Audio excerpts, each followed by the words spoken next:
નમસ્કાર વિદ્યાર્થી મિત્રો, સ્વાગત છે આપ સર્વ વિદ્યાર્થી મિત્રોનું તમારી પોતાની યુટ્યુબ ચેનલ ઓશન કોચિંગ ક્લાસીસમાં. વિદ્યાર્થી મિત્રો, વિકાસ પરીક્ષા લક્ષી અસાઇનમેન્ટ નવનીત કંપની દ્વારા લોન્ચ કરવામાં આવેલી છે અને આપણી તેનું સંપૂર્ણ સોલ્યુશન આપણી channel ocean coaching classes YouTube channel ઉપર લાવી રહ્યા છીએ. તો વિદ્યાર્થી મિત્રો, ધોરણ 10 સામાજિક વિજ્ઞાન વિષય પ્રથમ પરીક્ષા માટે છે, તેની અંદર વિભાગ બી પ્રકરણ નંબર 5 અને 8 નું આજે આપણે સંપૂર્ણ સોલ્યુશન જોવાના છે. વિદ્યાર્થી મિત્રો, આજે વિકાસ પરીક્ષા લક્ષી અસાઇનમેન્ટ છે તે પ્રથમ પરીક્ષા માટે ખૂબ જ ઉપયોગી છે. તો આ ખૂબ જ ઉપયોગી એવું વિકાસ પરીક્ષા લક્ષી અસાઇનમેન્ટને તમારે મેળવવું હોય તો અહીંયા તમને જે કોન્ટેક્ટ નંબર આપવામાં આવેલો છે 7046222254 એના ઉપર કોન્ટેક્ટ કરીને તમે તેને મેળવી શકો છો. બરાબર છે વિદ્યાર્થી મિત્રો, આગળ વધીએ. વિભાગ બી પ્રકરણ નંબર 5 પહેલો સવાલ કે જ્યોતિષ શાસ્ત્રમાં ભારતનું પ્રદાન વર્ણવો અથવા તો વરાહમિહિરે જ્યોતિષ શાસ્ત્ર ક્ષેત્રે આપેલું પ્રદાન જણાવો. તો આમાં અમુક મુદ્દા યાદ રાખવી લેવાના કે નીચે આ પ્રમાણે છે.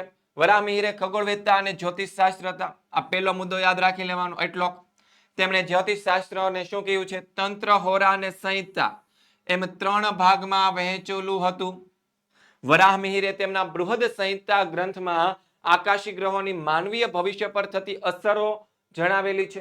તેમણે આ ગ્રંથમાં મનુષ્યના લક્ષણો અને પ્રાણીઓના જુદા જુદા વર્ગો વિશે તેમજ લગ્ન સમય, તળાવો, કુવાઓ ખોદાવવા, બગીચા બનાવવા, ખેતરોમાં વાવણી કરવી વગેરે પ્રસંગોના શુભ મુહૂર્તોની માહિતી પણ આપણને આપેલી છે. આમ જ્યોતિષ શાસ્ત્ર છે આપણા ભારતનું પ્રદાન ખૂબ જ અદ્વિતીય છે.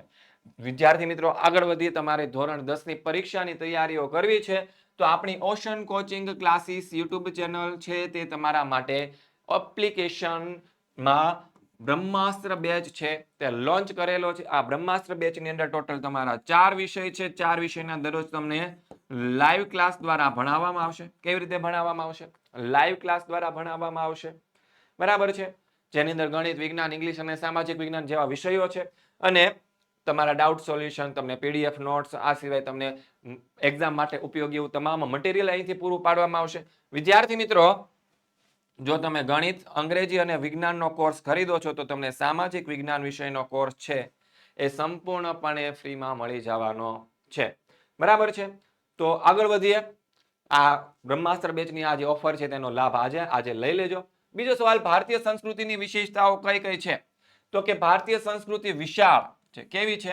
વિશાળ છે, ભાતીગળ છે અને વૈવિધ્યપૂર્ણ છે.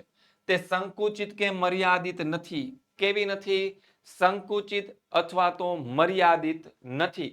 ભારતીય સંસ્કૃતિમાં ધર્મ અને વિજ્ઞાન, પરંપરાઓ, આદર્શો, વ્યવહારિક જ્ઞાન અને સમજણનો સુભગ સમન્વય થયેલો છે. ભારતીય સંસ્કૃતિ ધાર્મિક સહિષ્ણુતા, સમાનતા અને વિશ્વ બંધુત્વની ભાવનાના મહાન ગુણો ધરાવે છે. ભારતમાં દરેક વ્યક્તિના ધર્મ, જીવન પદ્ધતિ, મૂલ્યો, વિવિધતા છે. આમ છતાં દેશના લોકોમાં મૂળભૂત એકતા જળવાઈ રહી છે અને વિવિધતામાં એકતા એ ભારતીય સંસ્કૃતિનું અજોડ અને વિશિષ્ટ લક્ષણ છે. આવો આપણો કંઈક જવાબ બને છે. ત્યારબાદ આગળ જોઈએ. ત્રીજો સવાલ, રસાયણ વિદ્યા ક્ષેત્રે નાગાર્જુને આપેલું પ્રદાન. તો કે આચાર્ય નાગાર્જુન ભારતીય રસાયણ શાસ્ત્રના આચાર્ય હતા. કોણ હતા? આચાર્ય. રસ રત્નાકર અને આરોગ્ય મંજરી નામના ગ્રંથો લખ્યા હતા.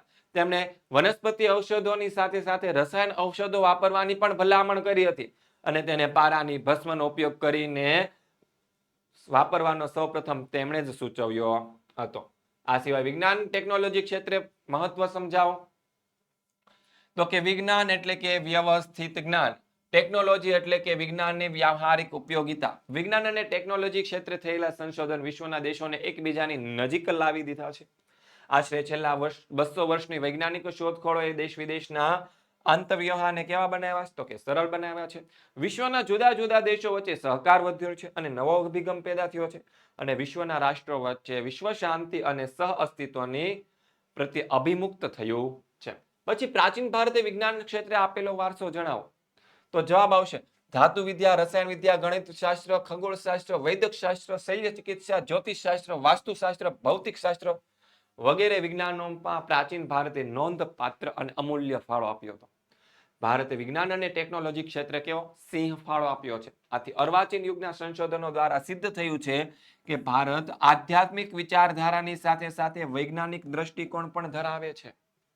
આજના પાશ્ચાત્ય દેશોએ વૈજ્ઞાનિક અને ટેકનિકલ ક્ષેત્રે મેળવેલી લગભગ બધી જ સિદ્ધિઓના મૂળમાં પ્રાચીન ભારતના વિજ્ઞાનના પાયાના સિદ્ધાંતો છે તેનો ઉપયોગ થયેલો જોવા મળે છે. આ પરથી સ્પષ્ટ જણાય છે કે પ્રાચીન ભારતે વિજ્ઞાનમાં પોતાના વારસો છે તે આપેલો છે.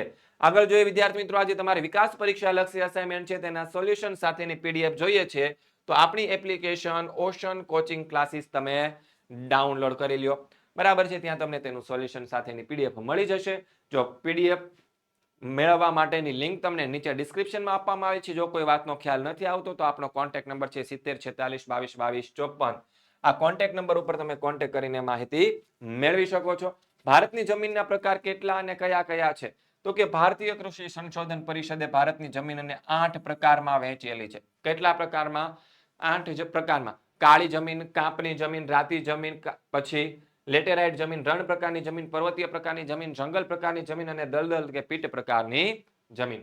પછી પર્વતીય જમીનો કોને કહેવાય તો કે હિમાલયની જે ખીણો અને ઢોળાવાળા ક્ષેત્રમાં લગભગ 2700 થી 3000 મીટરની ઊંચાઈ પર આવેલા અને હિમાલયના પૂર્વની પર્વત શ્રેણીઓ ધરાવતા જમ્મુ કાશ્મીર, હિમાચલ પ્રદેશ, ઉત્તરાખંડ, સિક્કિમ, દાર્જિલિંગ, અરુણાચલ પ્રદેશમાં તેમજ દેવદાર, ચીડ અને પાઇનના વૃક્ષના વિસ્તારમાં આવેલી જમીનને પહાડી જમીન કહેવાય છે. આ જમીનનું સ્તર કેવું હોય છે તો કે પાતળું અને અપરિપક્વ હોય છે. જંગલવાળા ભાગમાં તેમાં જૈવિક દ્રવ્યો વધારે હોય છે. રણ પ્રકારની જમીન વિશે ટૂંકમાં જણાવો. ભાઈ, રણ પ્રકારની જમીન છે ત્યાં ક્યાં જોવા મળે તો કે હાલના રાજસ્થાન, પંજાબ, હરિયાણા ના શુષ્ક ક્ષેત્રમાં આવેલી છે. ગુજરાતના કચ્છ અને સૌરાષ્ટ્રના કેટલાક વિસ્તારમાં પણ આ પ્રકારની જમીન આવેલી છે. આ જમીન કેવી છે? સૂકી અને અર્ધસૂકી આબોહવાવાળા વિસ્તારમાં જોવા મળે છે. તે રેતાળ અને ઓછી ફળદ્રુપ છે. તેમાં દ્રાવ્ય ક્ષારોનું પ્રમાણ વધારે હોય છે. તેના કેટલાક ક્ષેત્રોમાં ક્ષાર કણોની અધિકતા અને જૈવિક દ્રવ્યોની આપણને ઓછપ જોવા મળે છે. જે વિસ્તારોમાં સિંચાઈની સગવડો થાય છે ત્યાં જુવાર અને બાજરીનો પાક લેવામાં આવે છે. કાળી જમીન કપાસની કાળી જમીન કહે છે. વિધાન સમજાવો. તો કે કાળી જમીનમાં લોહ, ચૂનો, કેલ્શિયમ, પોટાશ, એલ્યુમિનિયમ અને મેગ્નેશિયમ કાર્બોનેટનું પ્રમાણ વધારે હોય. તે ફળદ્રુપ અને ચીકણી હોય. તેની ભેજ ગ્રહણ શક્તિ લાંબા સમય સુધી ટકાવી રાખે છે, જાળવી રાખવાની ક્ષમતા ધરાવે છે. આ બધા ગુણો છે કપાસના પાકને ખૂબ જ માફક આવે છે. તેથી કપાસનો પાક સારો થાય છે. આથી કપાસની કાળી જમીન કહેવામાં આવે છે. બસ વિદ્યાર્થી મિત્રો, તમારે એક વસ્તુ યાદ રાખવાનું છે. શું યાદ રાખવાનું છે? ડિસેમ્બર મહિનો. કયો મહિનો? ડિસેમ્બર મહિનો. ડિસેમ્બર મહિનામાં આપણી આઈએમપી બેચ છે એ લોન્ચ થવા માટે જઈ રહી છે. તો વિદ્યાર્થી મિત્રો, બોર્ડની પરીક્ષાની તૈયારી કરવી હોય તો આપણા આજે આઈએમપી બેચ છે તેની અંદર જોઈન થવાનું ભૂલતા નહીં. આ તો ખાલી જસ્ટ તમને યાદ અપાયું કે આઈએમપી બેચ આવી રહી છે. બરાબર છે? તો તમારા ધોરણના વધારે અપડેટ મેળવવા માટે આપણું જે વોટ્સઅપ ગ્રુપ છે તેની અંદર જોઈન થઈ જાજો. લિંક નીચે ડિસ્ક્રિપ્શનમાં આપેલી છે, ત્યાંથી આપણા વોટ્સઅપ ગ્રુપની અંદર તમે જોઈન થઈ શકો છો. અને 7046222254 ઉપર તમે કોલ કરીને આપણા કોર્સ વિશે વધારે માહિતી મેળવી શકો છો. તો વિદ્યાર્થી મિત્રો, મળીએ છીએ નેક્સ્ટ વિડીયોની અંદર, જેની અંદર ચેપ્ટર નંબર 9 અને 10 નું સોલ્યુશન આપણે લઈને હાજર થવાના છીએ. તો મળીએ વિદ્યાર્થી મિત્રો નેક્સ્ટ લેક્ચરની અંદર, નેક્સ્ટ વિડીયોની અંદર. ત્યાં સુધી જય હિન્દ, જય ભારત.